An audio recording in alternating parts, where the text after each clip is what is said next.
उत्तरकाशी से एक बड़ी खबर मिल रही है सूत्रों के हवाले से। सिलखियारा टनल हादसे से जुड़ी ये बड़ी खबर। रेस्क्यू ऑपरेशन को एक बड़ा झटका लगा है। टनल में बोरिंग के लिए लाई गई आगर मशीन खराब हो गई है। मशीन के लिए बनाया गया प्लेटफॉर्म भी ध्वस्त हो गया। एक बड़ी खबर आपको बता रहे हैं, पिछले 3 दिन से सुरंग के अंदर फंसे हैं श्रमिक। अब नई पावरफुल मशीन मांगने की बात चल रही है। तो एक बड़ी खबर आपको बता रहे, देखिए दिवाली के दिन यहां पर यह हादसा हुआ जहां पर टनल के अंदर ही 40 मजदूर फंस गए थे और लगातार उसी दिन से उन श्रमिकों को बाहर निकालने की कोशिश की जा रही है। इसके लिए मशीनें भी मंगाई गई थी, लेकिन अब ये जानकारी मिली है कि जो मशीन मंगाई गई थी वो मशीन खराब हो गई है। साथ ही जो प्लेटफॉर्म बनाया गया था वो भी ध्वस्त हो गया। अब जानकारी ये भी सामने आई है कि कुछ दूसरी पावरफुल मशीन मांगने की बात चल रही है। और ज्यादा जानकारी के साथ में बलवीर परमार जुड़ गए हैं। बलवीर, दीपावली के दिन से ही श्रमिक अंदर फंसे हुए हैं, लगातार कोशिश भी की जा रही है, खुद मुख्यमंत्री भी पहुंचे, लेकिन अब जो जानकारी मिल रही है कि मशीन भी खराब हो गई है, दूसरी मशीन मिलने की बात चल रही है। कब तक दूसरी मशीन आएगी? बिल्कुल 72 घंटे से ज़्यादा का समय हो गया है और जो मजदूर है वो अंदर फंसे हुए हैं। कल दिन भर मशक्कत की गई थी कि जो अगर मशीन है जो उसके लिए प्लेटफॉर्म बनाया गया था, पूरा दिन लग गया था। पर जो सूत्रों के हवाले से जो खबर आ रही है कि मशीन जो अगर मशीन है वो खराब हो गई है और उसके लिए जो प्लेटफॉर्म बनाया गया है उसको भी ध्वस्त कर दिया गया है। तो ये चिंताजनक खबर है, क्योंकि 72 घंटे से ज़्यादा का समय हो गया है। मजदूर 72 घंटे से ज़्यादा अंदर फंसे हुए हैं और अब परेशानी यह है कि मशीन अब नई मशीन आएगी, फिर उतना ही समय लगेगा उसको लिए प्लेटफॉर्म बनाने के लिए। उसके बाद कार्य शुरू हो पाएगा। जो सूत्र बताते हैं कि पाइप डालने का कार्य शुरू कर दिया गया था, पर इस बीच में एक 6 मीटर पाइप ही अंदर तक डाला गया था और इस बीच में जो अगर मशीन थी जिसने ड्रिल करना था वो खराब हो गई और उसके बाद से जो काम है वो पूरी तरह से बाधित है। तो कहीं ना कहीं जो रेस्क्यू ऑपरेशन जिसमें उम्मीद जग रही थी कल की तेजी से चलेगा। और खराब कैसे हुई? क्या मशीन लाने से पहले ये सुनिश्चित नहीं किया गया था कि मशीन पूरी तरह से ठीक है? बिल्कुल यही सबसे बड़ा सवाल है कि मशीन किस तरह से खराब हुई, क्योंकि अभी तक जो प्राप्त जानकारी है वो बता रहे हैं कि जो मशीन है सही से ड्रिल नहीं कर रही थी, जिसके बाद काम को रोक दिया गया और जो नई मशीन है उसको मंगाया गया है। जो अधिकारी है उनका कहना है कि दिन तक मशीन पहुंच जाएगी। तो कहीं ना कहीं जिससे उम्मीद जग रही थी कि जल्दी से ऑपरेशन होगा और जो मजदूर जो 40 की संख्या में अंदर जो मजदूर फंसे हुए हैं उनको निकाल लिया जाएगा। इस समय ग्राउंड जीरो पे हम आपको दिखा सकते हैं किस तरह की तस्वीरें हैं। जवान बैरिकेड लगा के खड़े हैं, अंदर कोई कार्य इस समय नहीं चल रहा है। जो पाइप है आप देख सकते हैं, ये यूम पाइप है। ये लगभग बताया जा रहा था कि 50 से 60 मीटर इन्होंने जो अगर मशीन है उसके थ्रू पुश होके जो मलबा है उसके अंदर से होते हुए दूसरे छोर पे निकलना था। पर कंडीशन ये है कि जिस मशीन पे सब कुछ टिका हुआ था वो मशीन खराब हो गई है। अब नई मशीन मंगवाने की बात की जा रही है। वो मशीन कब तक आती है, कितना समय अब और लग सकता है, क्योंकि इसके लिए प्लेटफॉर्म बनाया जाएगा। फिर प्लेटफॉर्म बनाने के बाद ये जो अगर मशीन होती है वो ड्रिल करेगी और तब जाके जो ऑपरेशन है उसको अंजाम दिया जाएगा। पहले ही से बताया जा रहा था कि 30-35 घंटे इस पूरे ऑपरेशन में लग सकते हैं, पर जिस तरह से मशीन खराब हो गई है, मशीन आएगी, फिर मशीन के लिए जो प्लेटफॉर्म बनाया जाता है उसको बनाने में समय लगेगा, फिर से वही प्रक्रिया शुरू होगी। तो कहीं ना कहीं अंदर फंसी हुई है और पहले पानी का रिसाव का वीडियो भी सामने आया। दूसरा, अब ये जो मशीन खराब हुई है ये दूसरी लापरवाही के तौर पर देखा जा रहा है। शुरुआत में अधिकारी कह रहे थे कि एक दिन में सभी को बाहर निकाल लिया जाएगा, लेकिन 3 दिन होने को आए हैं, लेकिन उसके बावजूद भी एक भी श्रमिक बाहर नहीं आ पाया है। और कितना वक्त लगेगा? बिल्कुल, हम लगातार अधिकारियों से जो टेक्निकल जो टीमें हैं उनसे वार्ता हमने की है और यही निकल के आ रहा है कि जवाब किसी के पास भी नहीं है कि कितना समय लगेगा। और जिस तरह से मशीन खराब हुई है उसके बाद तो यही उम्मीद की जा रही है कि अब और लंबा समय लग सकता है, क्योंकि मशीन आएगी, फिर मशीन कार्य करेगी तो कहीं ना कहीं लंबा समय लगेगा। और ये जो बैकअप होना चाहिए था यहाँ पे कि एक मशीन खराब होगी तो दूसरी मशीन हमारे पास यहाँ पे होना चाहिए था, वो मशीन यहाँ पे नहीं है। फिर मशीन के भरोसे अब जो टीमें हैं अंदर वो बैठी हुई है, तो कहीं ना कहीं सवाल भी खड़ा हो रहा है। और जो स्थानीय लोग हैं और जो परिवार वाले यहाँ पहुंचे वो भी अपनी नाराजगी लगातार व्यक्त कर रहे हैं कि प्लान 2 यहाँ पे दिखाई नहीं दे रहा है। एक मशीन के भरोसे पूरा ऑपरेशन था, वो मशीन खराब हो जाती है तो अब देखना होगा कि कितना समय इस पूरे ऑपरेशन में लगता है। पर जो बड़ी खबर यही है कि जो उम्मीदें कल तक की जा रही थी कि जो पाइप अंदर मलबे से होते हुए अंदर बिछाए जाएंगे। आपको रोकना चाहूंगी, एक बड़ी खबर मिल रही है इस हादसे से जुड़ी हुई। अब दिल्ली से मंगाई जाएगी मशीन, इस वक्त की बड़ी खबर। चिन्यालीसोड़ हवाई पट्टी पर उतरेगी मशीन। तो एक बड़ी खबर आपको बता रहे हैं, मशीन को लाने के लिए लोडर भेजे गए हैं और दिल्ली से मशीन मंगाई जाएगी। बलवीर, जानकारी ये सामने आई है कि दिल्ली से मशीन मंगाई जाएगी और उसके बाद में चिन्यालीसोड़ हवाई पट्टी पर मशीन को उतारा जाएगा। और साथ ही क्या ये बताइए अब कितना वक्त और लग सकता है, क्योंकि मशीन जो आनी है वो दिल्ली से आएगी, फिर चिन्यालीसोड़ पहुंचेगी और उसके बाद में वहां टनल तक पहुंचाया जाएगा जहां से मजदूरों को बाहर निकाला जाना है।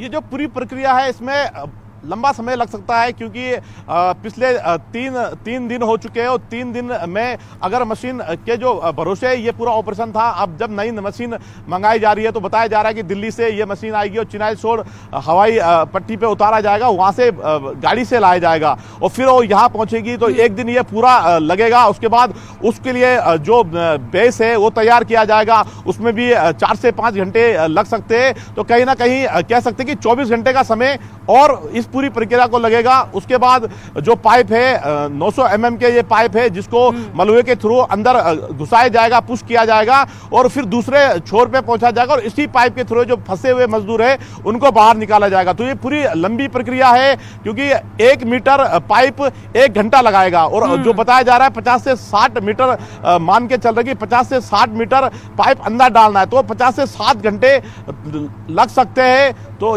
और जो उम्मीदें कल तक की जा रही थी कि काम तेजी से आगे बढ़ेगा, वो मशीन खराब होने के बाद पूरी तरह से फेल हो गया है। अब दिल्ली से मशीन चिन्यालीसोड़ आएगी, चिन्यालीसोड़ पूरे प्रोसेस में और लग सकता है, क्योंकि पहले मशीन दिल्ली से यहां लाई जाएगी, उसके बाद में भी जैसे कि बलवीर जानकारी दे रहे हैं उसके बाद भी काफी वक्त लग सकता है। आप नजर बनाए रखिएगा बलवीर, आगे भी आपसे अपडेट लेंगे। जानकारी साझा करने के लिए बहुत शुक्रिया आपका। उत्तरकाशी के सिलक्यारा में टनल हादसे को आज चौथा दिन हो गया है और टनल में अब भी 40 मजदूर फंसे हुए हैं। हालांकि सभी की हालत ठीक बताई जा रही है, तो वहीं प्रशासन के मुताबिक मशीन से बोरिंग में अभी कुछ और वक्त लग सकता है। वहीं टनल में करीब 3 किलोमीटर का एरिया मजदूरों के पास में है और टनल के अंदर बिजली होने की भी बात कही गई है।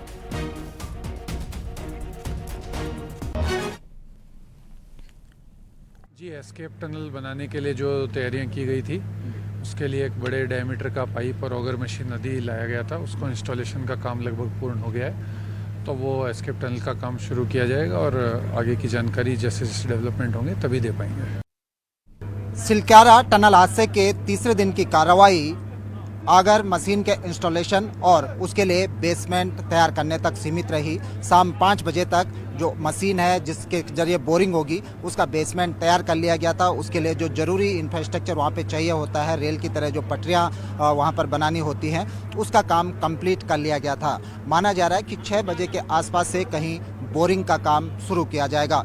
अनुमानतः करीब 60 मीटर हिस्से में ये बोरिंग होनी है और इस बोरिंग के जरिए इसके साथ साथ ह्यूम पाइप इंसर्ट किए जाएंगे और उम्मीद की जा रही है कि ह्यूम पाइप इंसर्ट करने के बाद जो मजदूर वहां पर फंसे हैं उनको सकुशल रेस्क्यू। उत्तरकाशी के सिलक्यारा टनल का दुर्घटना से पहले का एक्सक्लूसिव वीडियो भी सामने आया है।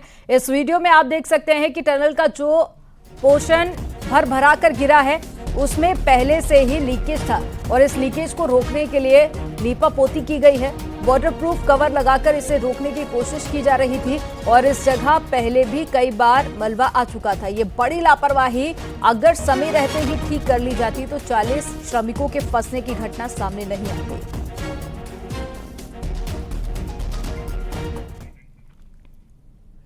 बीजेपी के राष्ट्रीय अध्यक्ष जेपी नड्डा मंगलवार को देहरादून पहुंचे, जहां पर एयरपोर्ट पर मुख्यमंत्री पुष्कर सिंह धामी ने उनका स्वागत किया। जेपी नड्डा देहरादून से सीधे हरिद्वार के लिए रवाना हो गए और आज रात वो हरिद्वार के शांति कुंज में परिवार के साथ में रुकेंगे।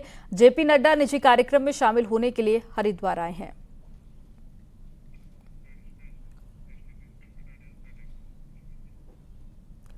आज मध्य प्रदेश के दौरे पर सीएम पुष्कर सिंह धामी जाएंगे। इंदौर में उत्तराखंडी समाज द्वारा आयोजित सभा में सीएम धामी शामिल होंगे। बीजेपी प्रत्याशी रमेश मेंदोला के लिए सीएम धामी चुनाव प्रचार करेंगे।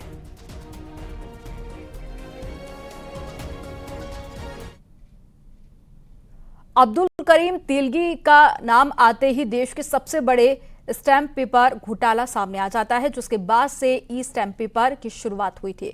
लेकिन देहरादून में अब इसी तरह का बड़ा घोटाला सामने आया है। एक रिपोर्ट के जरिए आपको दिखाते हैं।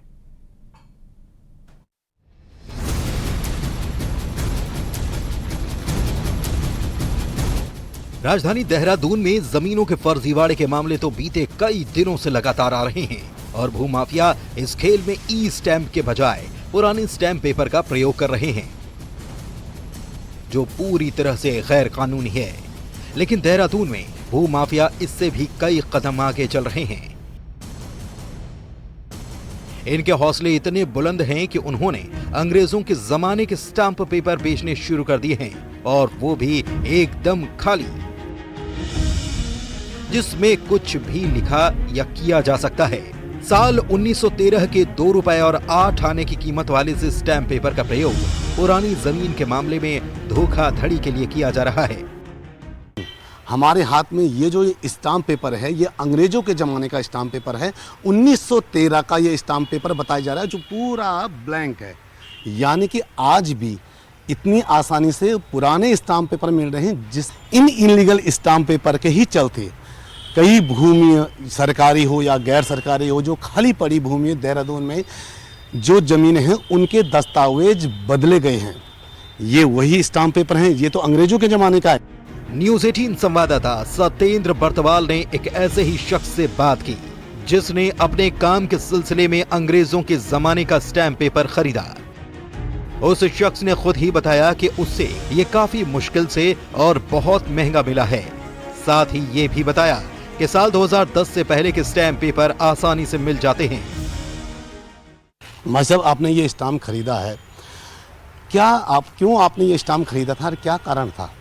मुझे अपने पर्सनल काम के लिए एक स्टाम्प पेपर की ज़रूरत थी पुराने, तो वहाँ मुझे लगाना था, तो उसके लिए मैंने इसे अरेंज करा।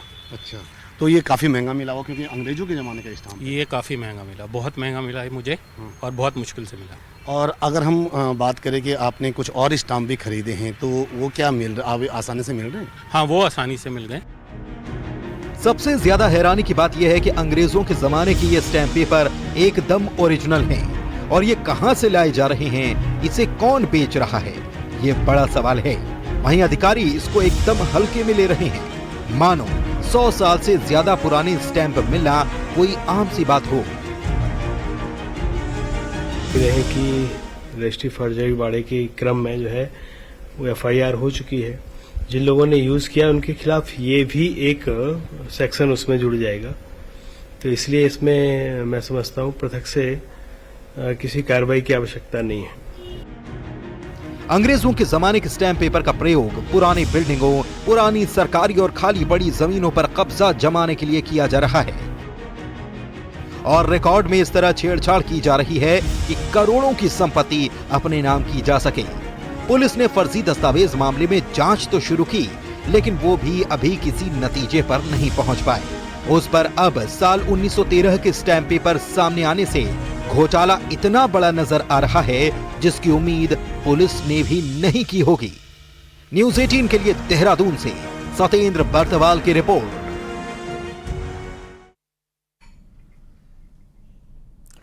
यमुनोत्री धाम के कपाट अगले 6 महीने के लिए आज बंद होंगे। भैया दूज के पावन पर्व पर आज सुबह 11:57 पर कपाट बंद होंगे। खरसाली में सुबह 9 बजे शनिदेव की डोली यमुनोत्री धाम के लिए रवाना होगी। तो अगले 6 महीनों के लिए कपाट बंद हो जाएंगे, और आज भाई दूज है, पावन पर्व, सुबह 11:57 पर मुहूर्त है जब कपाट बंद होने हैं।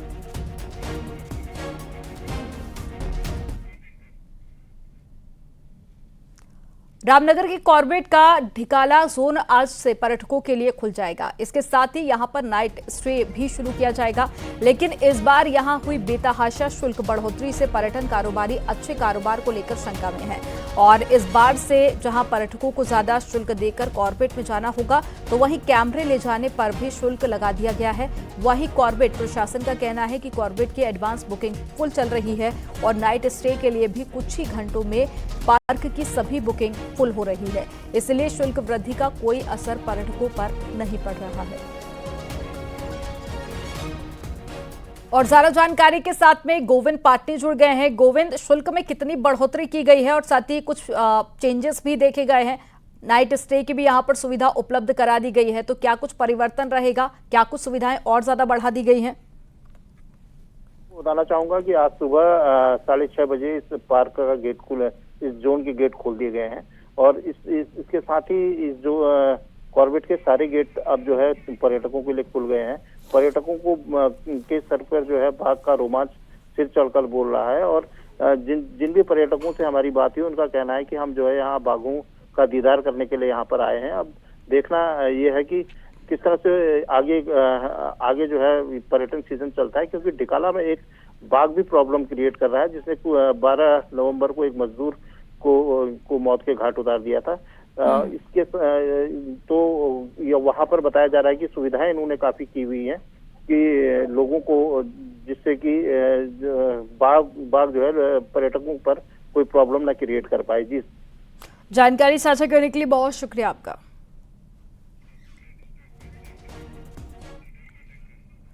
भारतीय क्रिकेट टीम के पूर्व कप्तान महेंद्र सिंह धोनी नैनीताल में हैं और धोनी नैनीताल में कैंची धाम दर्शन के लिए पहुंचे हैं और कैंची में भीड़ के चलते धोनी नैनीताल पहुंचे। ये आपको बता दें कि महेंद्र सिंह धोनी का निजी दौरा है। महेंद्र सिंह धोनी का नाता उत्तराखंड से है। महेंद्र सिंह धोनी कल दोपहर में दिल्ली से पंतनगर एयरपोर्ट से उतरे, जहां पर एयरपोर्ट अथॉरिटी के हेड ने उनसे मुलाकात की। कुछ बच्चों ने भी धोनी के साथ में फोटो खिंचवाए।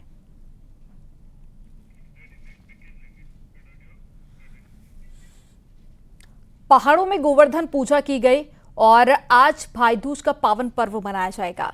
कुमाऊं के पहाड़ी इलाकों में भाई दूज पर चूड़े से सिर पूजन की परंपरा भी होती है, जिसके लिए ओखली में चूड़े तैयार होते हैं। एक रिपोर्ट आपको दिखाते हैं।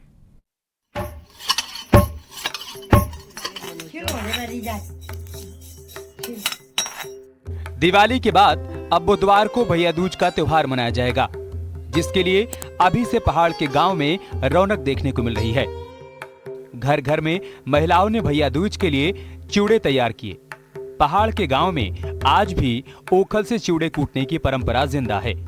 महालक्ष्मी का पर्व हो चुका है। महालक्ष्मी के पूजा के दूसरे दिन जो है पूरे उत्तराखंड में चूड़े कूटते जाते हैं और ये परंपरा पहले से चलती आ रही है और आगे भी हम इस चीज को जारी रखेंगे। गोवर्धन पूजा के दिन धान को पानी से निकालकर लोहे की कड़ाही में भूना जाता है। फिर महिलाएं मुसलों से उसे ओखली में कूटती हैं। इससे चूड़े तैयार हो जाते हैं। फिर उन्हें छींटकर भैया दूज के दिन देवताओं को चढ़ाया जाता है। भैया दूज का भी बड़ा महत्व है। इसमें चूड़े कूटकर धान को भिगोकर उसको कूटना, उसको भूनना, उसके बाद कूट के उसको सर पर रखना एक बड़ा अच्छी परंपरा है। एक भाई बहन के प्रेम का, सौहार्द का एक बड़ा अच्छा प्रतीक है। इसको बड़े उत्साह से यहाँ पर लोग मनाते हैं। बदलते समय के साथ शहरों में भले ही रेडीमेड चूड़े ने स्थान ले लिया हो, लेकिन पहाड़ में आज भी भाई दूज के त्योहार पर चूड़े चढ़ाने की पुरानी परंपरा कायम है। न्यूज़ 18 के लिए बागेश्वर से सुष्मिता थापा की रिपोर्ट।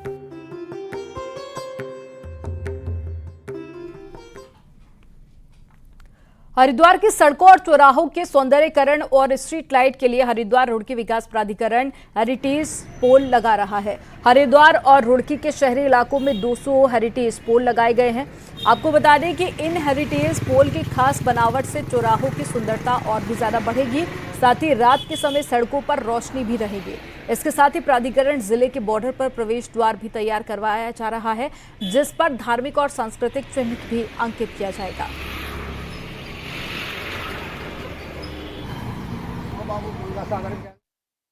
देखिए 200 हेरिटेज पोल थे, ये लगाए जा रहे हैं, विभिन्न स्थानों पे लगाए जा रहे हैं। कोशिश ये करी जा रही है ऐसे प्रमुख स्थानों पे लगाए जाए जहाँ टूरिस्ट एरिया ज़्यादा आते हैं या पब्लिक का आवागमन ज़्यादा रहता है, या फिर तीसरा क्राइटेरिया हमने रखा है जहाँ ऑलरेडी कोई एग्जिस्टिंग पोल्स नहीं है।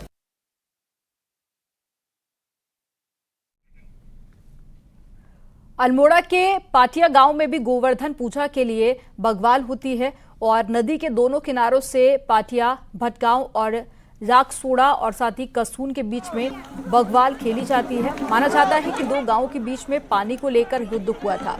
जो पानी के पास में पहले पहुंचा उसकी जीत होती है। ऐसे ही परंपरा के अनुसार पाषाण युग से ये युद्ध होता आ रहा है और ये आपको कल की तस्वीरें दिखा रहे हैं जहां पर कल बग्वाल खेली गई। ये हमारी बहुत पुरानी सरहद पार की लड़ाई होती थी। पहले ये 1000-1500 साल पुरानी थी। ये राजाओं की लड़ाई होती थी। तब चलते चलते पहले कोशी में होती थी, पातिलगढ़ में होती थी। वहाँ से लड़ाई चलते चलते यहाँ पर अटक गई। तब से यहीं पे होती, दो सरहदों के होती। कुछ नहीं, हमारे यहाँ बस एक यही परंपरा है कि